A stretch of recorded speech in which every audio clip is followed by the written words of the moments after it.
नमस्कार मित्रांनो, सुस्वागतम. घरोघरी मातीच्या चुली या मालिकेच्या आजच्या भागामध्ये ऐश्वर्या मकरंदला घेऊन त्या गुंडाकडे येते आणि त्या गुंडाला जे काही करायचं आहे आता मात्र गोडाऊन कसं पेटून द्यायचं ऋषिकेश आतमध्ये गेल्यानंतर हे सर्व काही सांगते. आणि आता ऋषिकेश तेथे एकटा असल्यानंतर तुला काय करायचं असे ती त्या गुंडाला विचारते.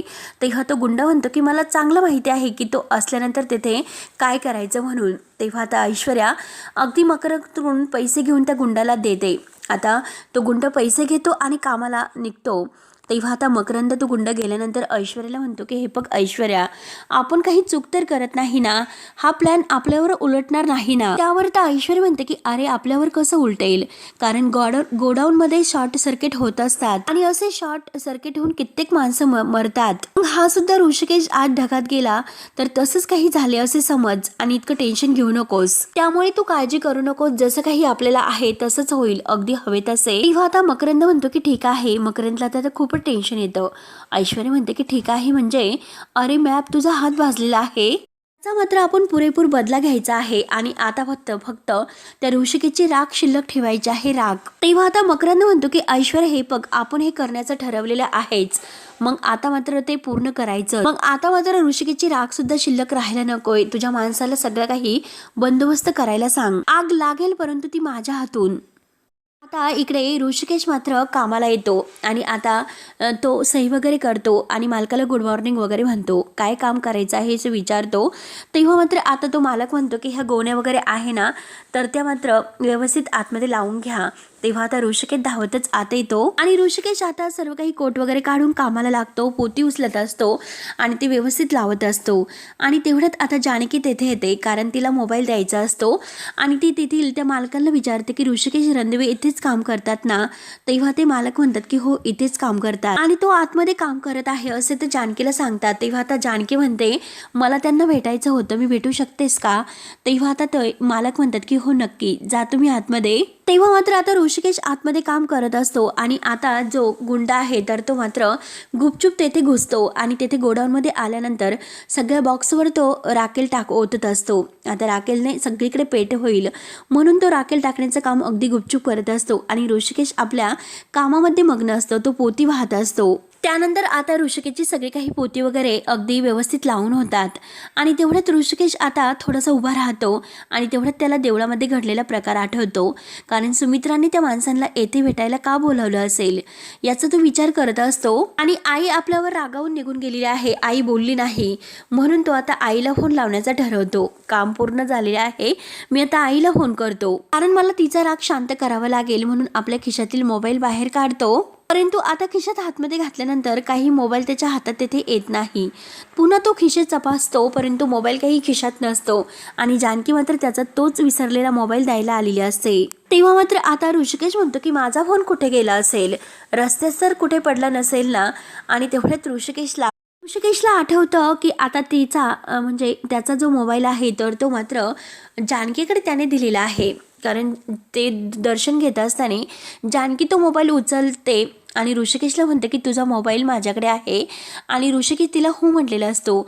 या क्षणाची जानकीला आठवण होते आणि म्हणतो की नेमका फोन जानकीकडे राहिलेला आहे म्हणून तो आता परत फोन घ्यायला यायचं ठरवतो. आणि आता मात्र त्या अगोदर तो धावतच इकडे हरिभाऊ यांच्याकडे येतो, जे काही तेथे काम करत आहे तेथील एका व्यक्तीला, आणि त्यांना म्हणतो की हरिभाऊ तुमचा जरा फोन देतात का, मला फोन करायचा आहे. तर हरिभाऊ आपल्या खिशातील मोबाईल काढून मात्र ऋषिकेशला देतात आणि ऋषिकेश थँक्यू म्हणून आता ऋषिकेश फोन करत करत बाहेर जात असतो. आणि तेवढ्यात जानकी इकडून आता मध्ये बॉक्स ठेवलेले असतात.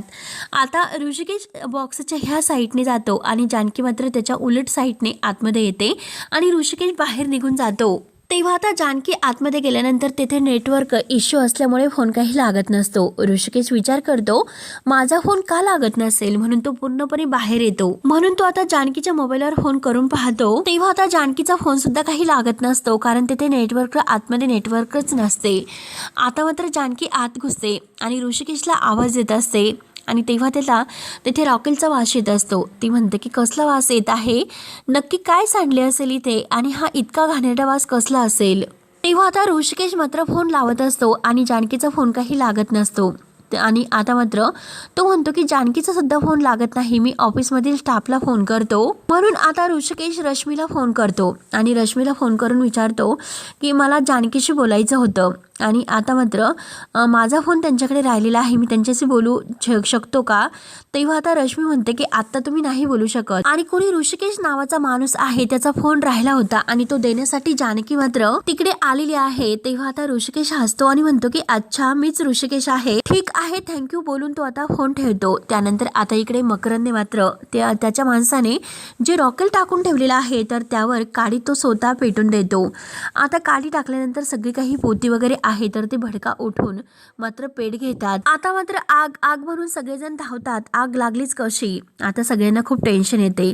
मकरंद आता खूप खुश होऊन हसत असतो आणि तेवढ्यात जानकी आतमध्ये अडकते. जानकी आग पाहते, जानकीला धक्काच बसतो, तिच्या पायाखालची जमीन सरकते. ती ऋषिकेश ऋषिकेश आग लागली म्हणून ओरडत असते, ऋषिकेशला आवाज देत असते. तेव्हा आता जानकी आगीमध्ये अगदी सापडलेली असते. चहूबाजूंनी आगीचा खूप मोठा ज्वाला भडकत असतो. आता जानकीला त्रास होत असतो. जोरजोराने खोकत मात्र जानकी ऋषिकेशला आवाज देत असते की ऋषिकेश ऋषिकेश आणि वाचवा वाचवा असं म्हणत असते. इकडून तिकडून निघण्याचा प्रयत्न करत असते पण त्यातून काही जानकीला बाहेर निघता येत नसते. आता जानकी खूपच ओरडत असते की वाचवा, कोणीतरी मला वाचवा.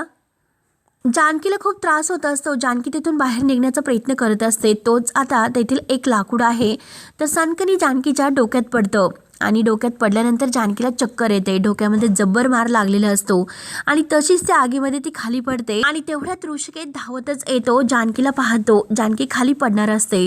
तोच ऋषिकेश जोरात जानकी असे ओरडतो. तेव्हा आता लगेच तो धावतच यायला सुरुवात करणार. तोच तेथील जे गोडाऊनमधील लोक आहेत तर ते माणसं मात्र ऋषिकेशला पकडतात, जाऊ नका.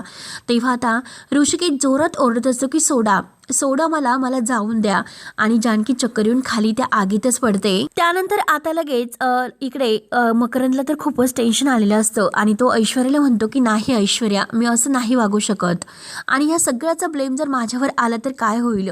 तेव्हा आता ऐश्वर्या म्हणते की अरे हे सगळं तुझ्यावर कसं येईल, तू इतकं टेन्शन का घेतोस, नक्की काहीच प्रॉब्लेम होणार नाही ना. तर ऐश्वर्या म्हणते की अजिबात होणार नाही, मी तुला तेच सांगण्याचा प्रयत्न करतोय आणि आता मात्र तू इतका पॅनिक होऊ नकोस. जो काही मी प्लॅन केलेला आहे तर माझा प्लॅन अगदी तसाच होईल आणि आज मात्र गोडाऊन मध्ये ऋषिकेश शेवटचा श्वास घेईल. आणि आता मात्र इकडे सुमित्रा ही देवघरात पूजेला बसते आणि पूजा करून ती देवासमोर दिवा वगैरे लावते आणि देवाला हात जोडून आता डोळे बंद करून प्रार्थना करत असते आणि तेवढ्यात देवासमोरील दिवा विझतो.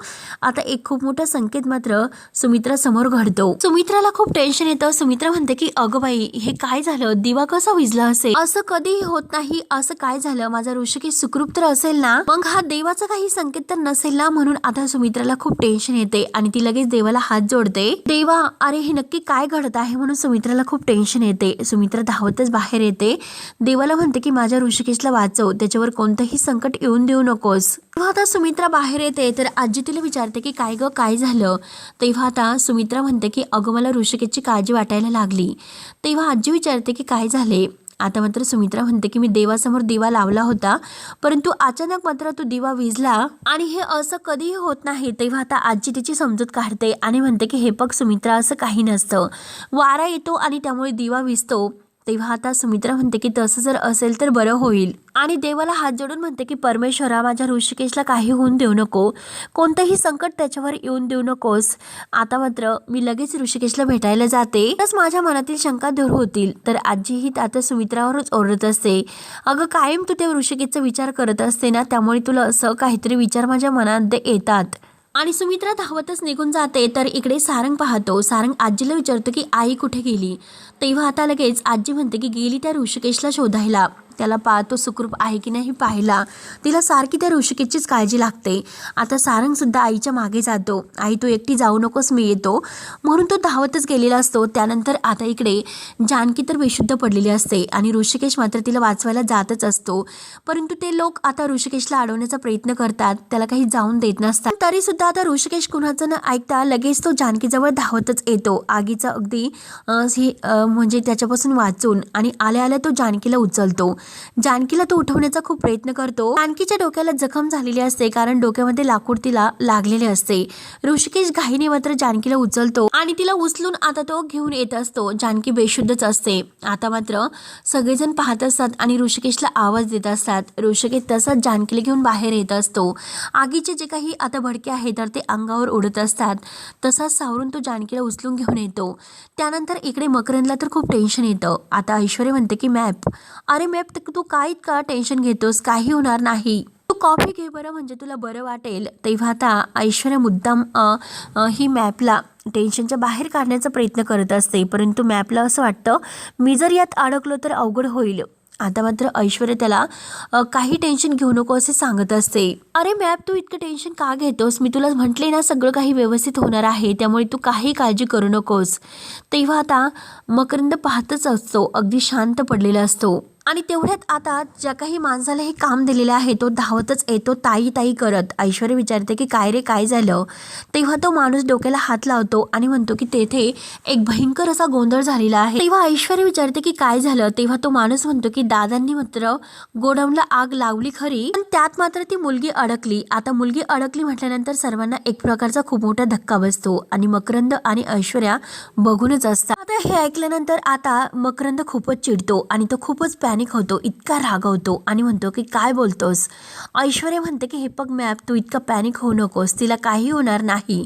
तेव्हा मात्र आता मकरंद, तू काय म्हणतेस की काय पॅनिक होऊ नकोस, हे सगळं काही तुझ्यामुळे झालेलं आहे, ही तुझी आयडिया होती आणि असे फालतूचे धंदे करण्यासाठी तुम्हाला सामील करून घेतलं. तेव्हा आता ऐश्वर्या सुद्धा खूप घाबरते आणि त्या गुंडाला म्हणजे त्या माणसाला ती जायला सांगते. तेव्हा मात्र ऐश्वर्या त्या मॅपला म्हणते की तू कुणासमोर बोलतो आणि काय बोलतोस याचं जरा भान ठेव. तेव्हा मात्र आता मकरंद ऐश्वर्यावर खूपच भडकलेला असतो की तू मला शहाणपणा शिकू नकोस. मला एक गोष्ट सांग ऐश्वर्या, हा तुझा प्लॅन होता, मग तरी सुद्धा ती मुलगी त्यात कशी अडकली ते मला सांग. त्यावर तर ऐश्वर्या म्हणते की ती तर ऑफिसमध्ये असणार होती, मग ती तिकडे मरायला कशी गेली असेल, नक्की कशाला गेली असेल ती तिकडे. तेव्हा आता मकरंद खूपच चिडतो. मकरंद म्हणतो की हे बघ, तिच्याबद्दल मात्र तू एकही शब्द अगदी वाईट वापरू नकोस, मी ऐकून घेणार नाही. तेव्हा आता ऐश्वर्या म्हणते की काय करशील नाही तर तू. आणि एक गोष्ट मात्र मॅप तू लक्षात ठेवायची, मी तुझीच मदत करते. तेव्हा आता मॅप तिच्यावर चिडतो आणि ही असली मदत, अगं असली मदत करून तू त्या मुलीचा जीव धोक्यामध्ये घातलास.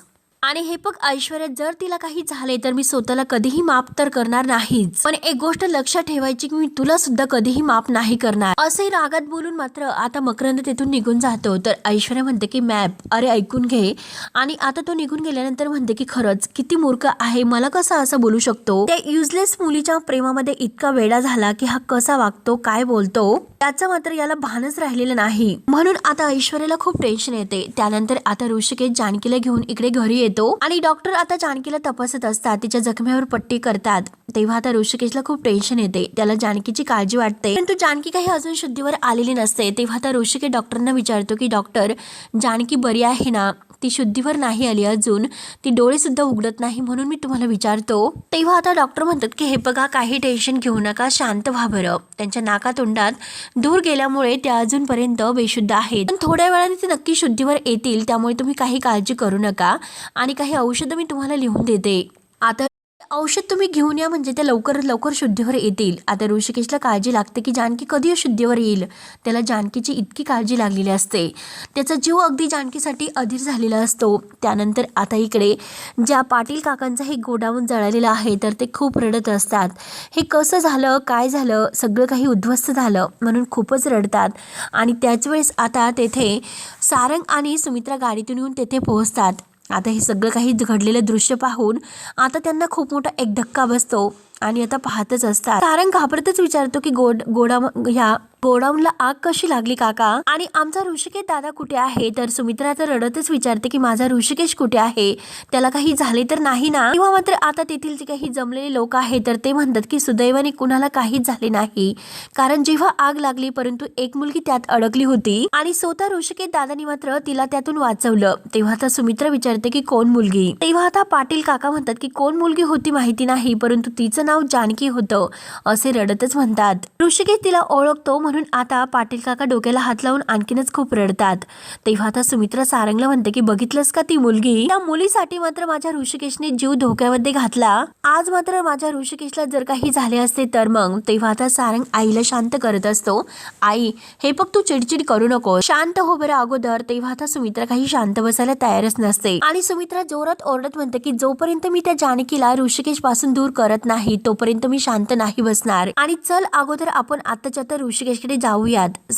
सारंग म्हणतो की आई प्लीज ऐकून घे, अगं आता तू शांत बस, आपण आता घरी जाऊ. आणि त्यांनी सांगितलं ना तुला की ऋषिकेश दादाचं सुखरूप आहे म्हणून. तेव्हा आता सुमित्रा म्हणते की नाही मला घरी जायचं नाही, मला ऋषिकेशला भेटायचं आहे. आणि तेवढ्यात तेथे सुमित्रा धावतच येतो आणि आईला म्हणतो की आई तू इथे काय करतेस आणि तू अगोदर गाडीमध्ये बस बरं. आणि सारंगलाच ओरडतो की तू आईला इथे का घेऊन आलास. सारंग म्हणतो की अरे दादा हे बघ मी तिला खरंच नाही आणले, ती स्वतःहून आली इथे, ती मला न सांगता आली होती आणि मी वेळेत बघितलं म्हणून तिच्या मागे येऊ शकलो. तेव्हा आता सुमित्रा म्हणतो की आई चल गाडीमध्ये बस. तेव्हा आता सुमित्रा म्हणते की अरे तू का असं म्हणतोस, अरे तुला माहिती नाही का आपला ऋषिकेश इकडे आगीमध्ये सापडला होता आणि तू चल मला कुठे चल म्हणतो. आता सुमित्रा म्हणतो की आई हे बघ मला सगळं काही कळालेलं आहे, ऋषिकेश दादाला काही झालेले नाही, तो सुखरूप आहे, तू अगोदर घरी चल. तेव्हा आता सुमित्रा ऐकायला तयारच नसते.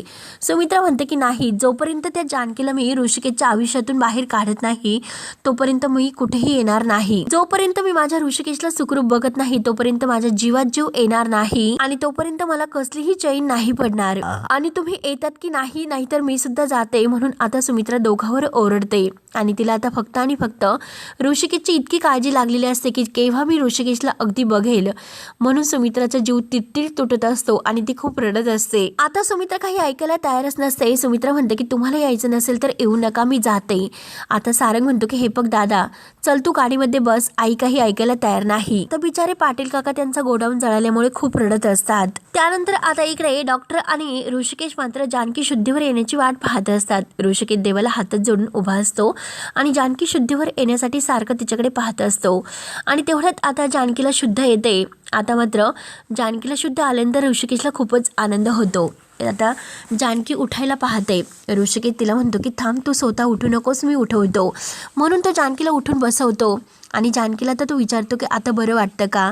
तेव्हा आता जानकी म्हणते की हो बरं वाटतं. आणि ऋषिकेश हे बघ अरे तुझा मोबाईल माझ्याकडे राहिला होता आणि तो देण्यासाठी मी तिकडे आले होते. आणि तेवढ्यात आतमध्ये गेले तर काय गोडाऊनला आग लागलेली होती आणि काहीच कळाले नाही की आग कशी लागली. तेव्हा आता ऋषिकेश म्हणतो की जानकी हे बघ मला सगळं काही माहिती आहे, तू शांत हो, तुला काही झालेलं नाही आणि जे काही घडलेलं आहे त्याचा अजिबात विचार करू नको. आणि आता ऋषिकेश तिला आराम करायला सांगतो. तेव्हा आता डॉक्टर मात्र जानकीला चेक वगैरे करतात आणि म्हणतात की बघा तुम्हाला आरामाची आता खूप गरज आहे. हे म्हणतात ते अगदी खरं आहे, आराम करा आणि डोक्यावर कोणताही ताण येऊन देऊ नका. काही औषधं तुम्हाला लिहून दिलेली आहे तर ती वेळेवर घ्या आणि जर तुम्हाला तसं काही वाटलं तर फोन करा. असे बोलून आता डॉक्टर निघून जातात. आणि तेवढ्यात मकरंद तेथे येतो. मकरंद म्हणतो की जानकी काय झालं. अगं मला तर असं कळलं की गोडाऊन मध्ये आग लागली आणि तू तेथे होती. आणि काय झालं. अगं मी खूप टेन्शन मध्ये आलो होतो, तू बरी आहेस ना, मला कळल्या क्षणी मी आलो. तेव्हा मात्र आता जानकी म्हणते की मी ठीक आहे. आता मात्र जानकीच्या लक्षात येते, ती आपल्या हाताकडे पाहते आणि ती विचारते की मकरंद तुला हे सर्व कसे कळाले. तेव्हा आता हा मकरंदला काय उत्तर देऊ ते काही कळत नसतं. आता तो ते मी असं करत असतो आणि परत म्हणतो की रश्मीने मला सांगितलं की तिकडे गोडाऊनला आग लागली आणि तू तिकडे गेली होतीस. तेव्हा आता जानकी आणि ऋषिकेश मात्र आता याच्याकडे संशयाने पाहत असतात. मकरंद विचारतो जानकी तुला कुठे दुखापत तर झाली नाही ना. तेव्हा जानकी नाही असं म्हणते आणि मी आता ठीक आहे, काही झालेलं नाही असं म्हणते, मला औषध घेतल्यानंतर आणखीन बरं वाटेल. आता मकरंद तिला म्हणत असतो की मी ठीक आहे असं म्हणू नकोस, माझं ऐक, आपण मोठ्या हॉस्पिटलला जाऊया, चांगल्या डॉक्टरांना दाखवूयात. तेव्हा आता ऋषिकेश म्हणतो की मकरंद सर हे बघा तुम्ही शांत व्हा, आता डॉक्टर येऊन अगदी सांगून सुद्धा गेले, त्यांना चेक वगैरे सुद्धा केलं, सगळं काही ठीक आहे, तुम्ही नका काळजी करू. आणि तेवढ्यात तिथे सुमित्रा धावतच येते आणि ऋषिकेशला विचारते की ऋषिकेश तू ठीक आहे ना, तुला काही बाळा झालेलं नाही ना. अरे आम्ही तुझ्या कामाच्या ठिकाणी गेलो होतो, तेथे आम्हाला कळाले की तुला म्हणजे तेथे आग लागली म्हणून. त्यावर त्या ऋषिकेश म्हणतो की अगं आई मला काही झालेलं नाही, अगदी मी तुझ्या समोर उभा आहे ठणठणीत. आणि तेवढ्यात सौमित्र आणि सारंग सुद्धा दादा दादा करत धावतच येतात आणि मिस ऋषिकेशला विचारतात की दादा तू बरा आहेस का. जानकी आता ह्या सगळ्यांना पाहतच असते. तेव्हा आता सारंग म्हणतो की अरे तू का असं वागलंस, मी किती घाबरलो होतो. तेव्हा आता ऋषिकेश त्या सगळ्यांना म्हणतो की तुम्ही सगळेजण किती पॅनिक होतात, मी बरा आहे, मला काही झालेलं नाही. तेव्हा मात्र आता सुमित्रा लगेच जानकीवर धावून जाते आणि ऋषिकेशला म्हणते की ऋषिकेश जोपर्यंत तू या मूर्ख मुलीसोबत आहे तोपर्यंत मला चैन पडणार नाही. तेव्हा आता ऋषिकेश म्हणतो की आई तू काय बोलतेस. तेव्हा सुमित्रा म्हणते की मी बरोबरच बोलते, तिच्यासाठी तू स्वतःच्या जीवावर उदार झालास, या मुलीसाठी तू आपला जीव धोक्यात घातलास. जानकीला विचारते की काय ग, माझ्या मुलाचा जीव धोक्यात घातल्यानंतरच तुला शांतता मिळणार आहे का. मकरंद आता पाहतच असतो, त्याला तर अगदी त्याच्या मनासारखं घडत असतं आणि जानकी बिचारीला टेन्शन येते. तेव्हा आता लगेच ऋषिकेश म्हणतो की आई तू काय बोलतेस, अगं प्लीज असं बोलू नकोस. दीपक आई तिची अवस्था नाही काही ऐकून घेण्याची, तू शांत बस. तेव्हा आता ऋषिकेश तिला शांत राहायला सांगतो, पण तरी सुद्धा सुमित्रा काही ऐकायला तयार नसते.